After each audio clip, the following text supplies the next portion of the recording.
आत्मा अनात्मा का विवेक। संवत 1877 31 अगस्त 1820 को श्री स्वामीनारायण भगवान श्री सारंगपुर ग्राम स्थित जीवा खाचर के राजभवन के कमरे के बरामदे में पलंग पर उत्तर की ओर मुखारविंद करके विराजमान थे। उन्होंने मस्तक पर श्वेत पाग बांधी थी, सफेद पिछौरी ओढ़ी थी और श्वेत धोती धारण की थी। उनके समक्ष सभा में मुनि तथा स्थान स्थान के हरिभक्त बैठे हुए थे। उस समय स्वयं प्रकाशानंद स्वामी ने पूछा कि हे महाराज, आत्मा अनात्मा का भेद स्पष्ट रूप से किस प्रकार समझ में आता है, जिसे समझकर आत्मा और अनात्मा की एकता संभव ही ना हो। यह सुनकर श्री स्वामीनारायण भगवान कहने लगे कि एक श्लोक से, 2 श्लोकों से, 5 श्लोकों से, 100 श्लोकों से अथवा 1,000 श्लोकों से भी यदि यह बात स्पष्ट रूप से समझ में आ जाए, वही अच्छा है।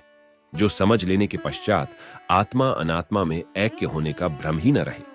ऐसी स्पष्ट समझ ही आनंददायक होती है, परंतु संदिग्ध समझ कभी सुखदायी नहीं होती। अतः ऐसा स्पष्ट रूप से समझ लेना चाहिए कि मैं आत्मा हूं, अतः मेरे जैसा एक भी गुण देह में नहीं आता और मैं तो चैतन्य हूं। इस कारण जड़, दुख रूप एवं मिथ्या रूप देह के गुणों में से एक भी गुण मुझ में नहीं आता। ऐसा भेद समझकर अत्यंत निर्वासनिक होकर तथा चैतन्य रूप होते हुए पुरुषोत्तम भगवान का चिंतन करें। इस प्रकार का जड़ चैतन्य का विवेक हो, उसी को सुदृढ़ विवेक जानना। परंतु घड़ी भर स्वयं को आत्मा रूप माने और घड़ी भर स्वयं को देह रूप मानकर स्त्री का चिंतन करे तो उसे मलिन समझना चाहिए।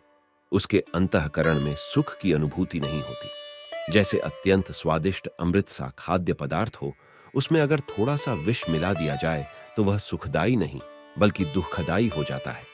वैसे ही 8 प्रहर आत्मा संबंधी विचार करके एक घड़ी भर स्वयं को देहरूप मानकर यदि स्त्री का चिंतवन करे तो उसके सभी विचार धूल में मिल जाते हैं।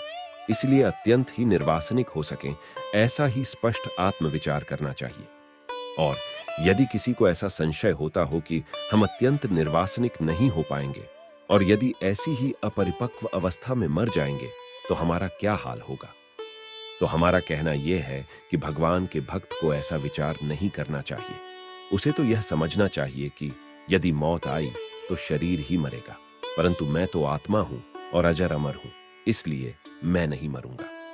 ऐसा समझकर हृदय में हिम्मत रखनी चाहिए और परमेश्वर के अतिरिक्त अन्य समस्त वासनाओं का परित्याग करके निश्चल मति करनी चाहिए तथा इस प्रकार वासना को टालते टालते यदि थोड़ी कुछ वासना रह गई तो उसे मोक्ष धर्म में बताए गए नरकों की प्राप्ति होगी। उन नरकों का विवरण यह है कि भगवान के भक्त को यदि तनिक भी सांसारिक वासना रह गई तो उसे इंद्रादि देवताओं के लोकों की प्राप्ति होती है।